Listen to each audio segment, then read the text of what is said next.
আসসালামু আলাইকুম। সবাই কেমন আছেন? আমি আল্লাহর অশেষ রহমতে অনেক ভালো আছি। আজ আমি আপনাদের এই সুন্দর বেবি নকশি কাঁথাটা সেলাই করে দেখাবো। এখানে দেখেন আমি ২ ইঞ্চি ২ ইঞ্চি করে খোপগুলা কেটে নিয়েছি। এখন এই খোপের মধ্য দিয়ে আমি বাঁকা করে সেলাইগুলা করে নিব। দেখেন আমি কিন্তু একটা খোপের মধ্য দিয়ে বাঁকা করে সেলাই করে নিয়েছি। মাঝখানেরটা বাকি থাকবে, তার পাশেরটাতে আবার বাঁকা করে সেলাই করে নিতে হবে আমাদের। ঠিক এভাবে এক এক খোপ বাদ রেখে রেখে আমাদের সেলাই করে নিতে হবে। এক এক খোপ মানে কি আর এইভাবে খোপগুলা বাদ রেখে রেখে আমাদের সেলাই করে নিতে হবে। এই যে দেখেন মাঝখানে কিন্তু করতেছি না, তার পাশেরটাই সেলাই করতেছি। এখন দেখেন এই যে খোপগুলা বাকি থাকতেছে, এই খোপগুলার মধ্য দিয়ে কিন্তু আবার আমাদের সেলাই করতে হবে, কিন্তু পরবর্তীতে, এখন না। এখন ঠিক একইভাবে সম্পূর্ণ কাঁথাটা সেলাই করে যেতে হবে এক এক খোপ বাদ রেখে রেখে। দেখেন আমি অফ ক্যামেরায় কিন্তু করে নিয়েছি। এখন আমি যে খোপগুলা বাদ ছিল সেই খোপগুলার মধ্য দিয়ে সেলাইগুলা করে নিব। মানে এখানে আর আমাদের অত বেছে করা লাগবে না। এখানে যতগুলা খোপ থাকবে বাকি রয়েছে সবগুলো খোপের মধ্য দিয়ে আমাদের সেলাই করে যেতে হবে।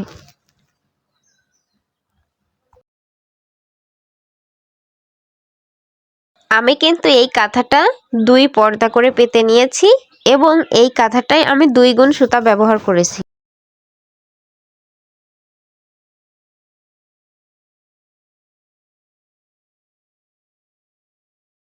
এখন আমি দেখেন অফ ক্যামেরায় বাকি যেগুলা খোপ বাকি রয়েছে সবগুলার মধ্য দিয়ে সেলাই করে নিব। দেখতে পাচ্ছেন আমার কাঁথাটা কেমন লাগছে। এখন লম্বালম্বি ভাবে আমি একটু হালকা ঘুরিয়ে ঘুরিয়ে সেলাই করে নিব, মানে পাতার মতো দিয়ে নিব। এখানে কিন্তু হাফ হাফ পাতা হবে, পুরা হবে না। সেজন্য আমি যে পাতাটা দিলাম এর সাইডে আরো একটা সেলাই করে নিব।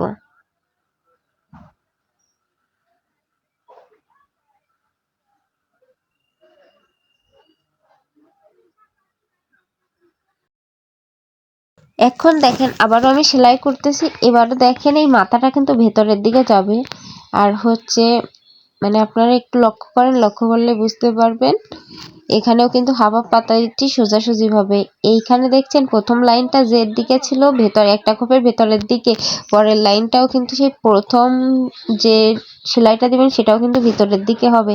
তা না হলে একবার কিন্তু খোপ যদি এলোমেলো হয়ে যায় বা উল্টে পাল্টে যায় তখন কিন্তু কেমন যেন অন্যরকম ডিজাইন হয়ে যাবে। সেজন্য এই ২টা মাথা আপনারা একই দিকে রাখবেন। এরপর এখন এই যে ২টা মাথা এইটা কিন্তু খোপের পাশে হবে, মানে খোপের ভিতরে হবে না। এর পাশ দিয়ে দেখেন পাকা করে করে আমাদের সেলাই করে যেতে হবে।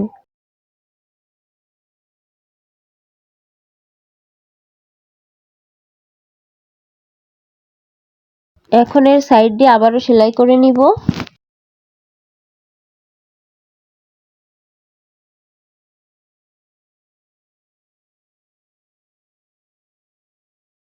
এখন দেখতে পাচ্ছেন এখন এই মাথাটা কিন্তু আবার ভেতরের দিকে দিয়ে দিব।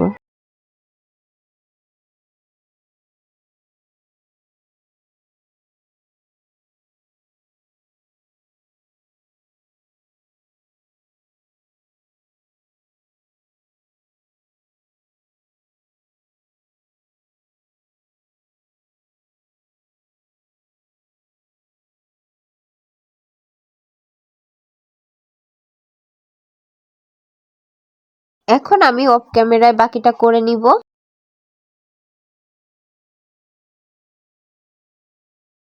এখন দেখেন আবারও সেই সোজাসুজি ভাবে বাঁকা করে করে হাফ পাতা আমি দিয়ে নিব।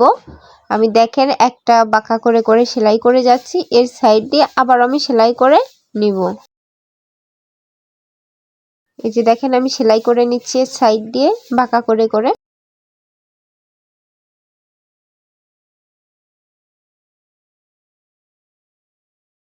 এখন আবারও এর সাইড দিয়ে যে সোজা লাইন রয়েছে এর মধ্য দিয়ে আমি সেলাই করে নিচ্ছি।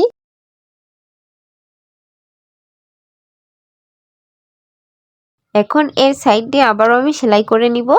দেখেন আমাদের প্রথম ২টা হচ্ছে পাতা, মানে হাফ পাতার মাথা কিন্তু ভেতরের দিকে ছিল খোপের, আর ২টা কিন্তু বাহিরের দিকে ছিল। ঠিক একইভাবে এখন আবারও হচ্ছে দেখেন আমি বাহিরের দিকে প্রথমটা পাতা দিয়েছি, তারপরে আস্তে আস্তে পাকা করে করে সেলাই করে নিচ্ছি। এখন আবারও দেখেন তার সাইড দিয়ে আবারও সেলাই করে নেব।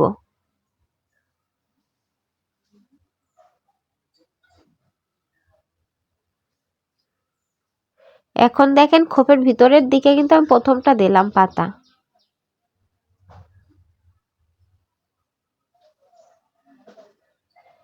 এখন ওর সাইড দিয়ে আবারও সেলাই করে নিব। প্রথম একটু জটিল মনে হতে পারে, একদমই সহজ। এখন দেখেন অফ ক্যামেরায় আমি বাকিটা করে নিয়েছি। আমার কাঁথাটা এখনই কতটা সুন্দর লাগতেছে।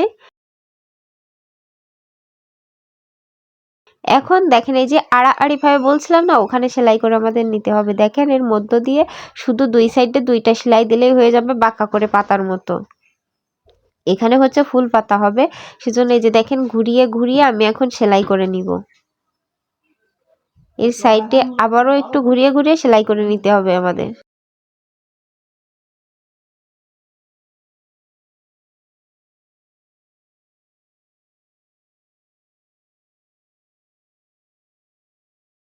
ঠিক একইভাবে আমাদের প্রত্যেকটা বাঁকা লাইনের মধ্য দিয়ে ঠিক এইরকম ভাবে পাতা তৈরি করে নিতে হবে, মানে সেলাই করে নিতে হবে। দেখেন এই যে খালি শুধু কাঁথাটা আপনারা ঘোরাবেন, এই কাঁথাটা সেলাইয়ের ক্ষেত্রে ফিড ওঠা নামার কোনো ঝামেলা নাই, একবারই সহজ ইজি একটা বিষয়। আপনারা যারা একদম নতুন তারাও খুব সহজে পারবেন।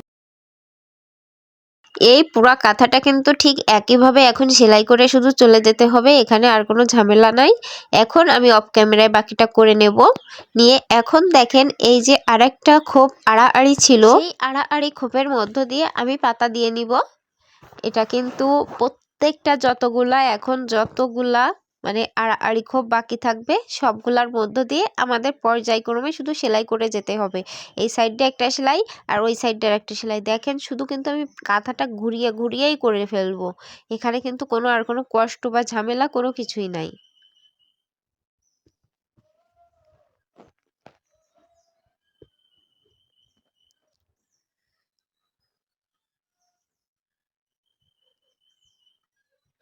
মানে এই নকশি কাঁথা এমন একটা কাঁথা যেখানে আপনারা হচ্ছে অল্প কয়েকটা সেলাই শিখতে পারলেই আপনাদের মনে করেন বিভিন্ন রকম ভাবে আপনারা ডিজাইন করে নিতে পারবেন।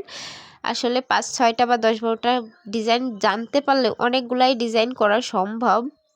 সেক্ষেত্রে আপনারা এইগুলা একটু কষ্ট হলেও শেখার চেষ্টা করবেন, আপুরা দেখবেন আপনাদের ভবিষ্যতে কাজে আসবে।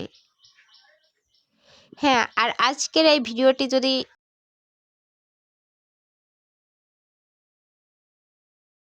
ঠিক একইভাবে আমি এইভাবে ঘুরিয়ে ঘুরিয়ে পুরা কাঁথাটা সেলাই করে ফেলবো। এখন দেখেন অফ ক্যামেরায় আমি বাকিটা করে নিয়েছি, আমার কাঁথাটা কতটা সুন্দর লাগতেছে। আমার এই কাঁথাটা যদি আপনাদের ভালো লেগে থাকে অবশ্যই আমার এই ছোট্ট ইউটিউব চ্যানেলটি সাবস্ক্রাইব করে দিবেন আর লাইক কমেন্ট অবশ্যই করবেন। সবাই ভালো থাকবেন, সুস্থ থাকবেন, আল্লাহ হাফেজ।